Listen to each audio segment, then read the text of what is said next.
الحمدللہ رب العالمین الصلاۃ والسلام علیکہ محمد صلی اللہ علیہ وآلہ وسلم۔ درس مقصود الدنیا والآخرہ، جلد اول، کلاس نمبر 10، والدین کے حقوق۔ حضرت عبداللہ بن مسعود رضی اللہ تعالیٰ عنہ نے رسول اللہ صلی اللہ علیہ وآلہ وسلم سے عرض کی، یا رسول اللہ صلی اللہ علیہ وآلہ وسلم، کون سا عمل اللہ تعالیٰ کو زیادہ محبوب ہے؟ تو حضور صلی اللہ علیہ وآلہ وسلم نے ارشاد فرمایا، اول وقت میں نماز پڑھنا۔ عرض کی، پھر کون سا عمل؟ فرمایا، اللہ تعالیٰ کے راستے میں جہاد کرنا۔ بخاری شریف، مسلم شریف۔ ایک اور مقام پر حضور صلی اللہ علیہ وآلہ وسلم نے ارشاد فرمایا، اپنے والدین کے ساتھ احسان اور نیکی کرو تاکہ تمہاری اولاد تمہارے ساتھ نیکی کرے۔ لوگوں کی عورتوں سے چھیڑ چھاڑ نہ کرو تاکہ تمہاری عورتوں کے ساتھ کوئی چھیڑ چھاڑ نہ کرے۔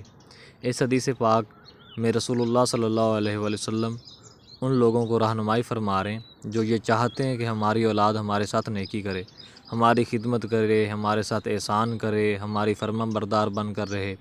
تو اس کا طریقہ یہ ہے کہ آج تم اپنے والدین کے ساتھ نیکی کرو، ان کی خدمت کرو، ان کے ساتھ احسان کرو، ان کی فرما برداری کرو، تو اللہ تعالیٰ تمہیں اس کا بدلہ یہ دے گا کہ جب تم بوڑھے ہو جاؤ گے اور اپنی اولاد کے محتاج ہوگے، اس وقت اللہ تعالیٰ تمہاری اولاد کو تمہارے لیے نیکی کرنے والی، احسان کرنے والی، خدمت کرنے والی اور فرما بردار بنا دے گا۔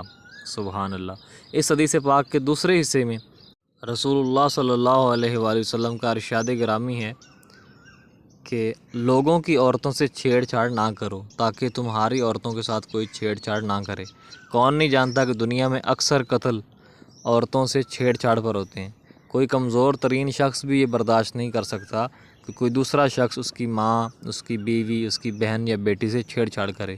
اس لیے ہر شخص کو یہ سوچنا چاہیے کہ اگر مجھے میری ماں، بہن، بیوی، بیٹی کی عزت بہت پیاری ہے تو دوسروں کو بھی اپنی ماں، بیوی، بہن، بیٹی کی عزت پیاری ہوگی۔ اس لیے جب وہ دوسروں کی ماں، بہن، بیٹی، بیوی سے چھیڑ چھاڑ نہیں کرے گا تو اللہ تعالیٰ اس کے اس عمل کی برکت کی وجہ سے اس کی ماں، بہن، بیٹی اور بیوی کی عزت کا محافظ بن جائے گا۔ سبحان اللہ۔ ایک شخص نے رسول اللہ صلی اللہ علیہ وآلہ وسلم سے عرض کی، یا رسول اللہ صلی اللہ علیہ وآلہ وسلم، میری خدمت اور احسان کا سب سے زیادہ حقدار کون ہے؟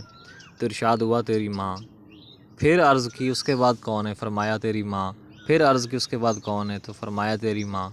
پھر پوچھا گیا تو فرمایا، تیرا باپ۔ سبحان اللہ۔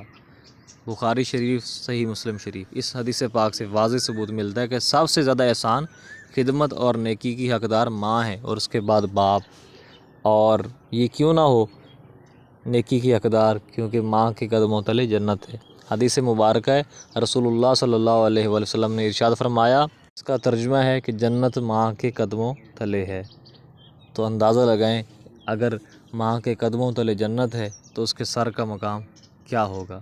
سبحان اللہ۔ اللہ تعالیٰ سے دعا ہے کہ وہ ہمارے والدین کو سلامت رکھے اور ہمیں اپنے والدین سے نیکی کرنے کی توفیق عطا فرمائے تاکہ ہم نیکی کریں اور کل یہی نیکی ہمارے کام آئے، ہماری اولاد فرما بردار بن جائے۔ آمین ثم آمین۔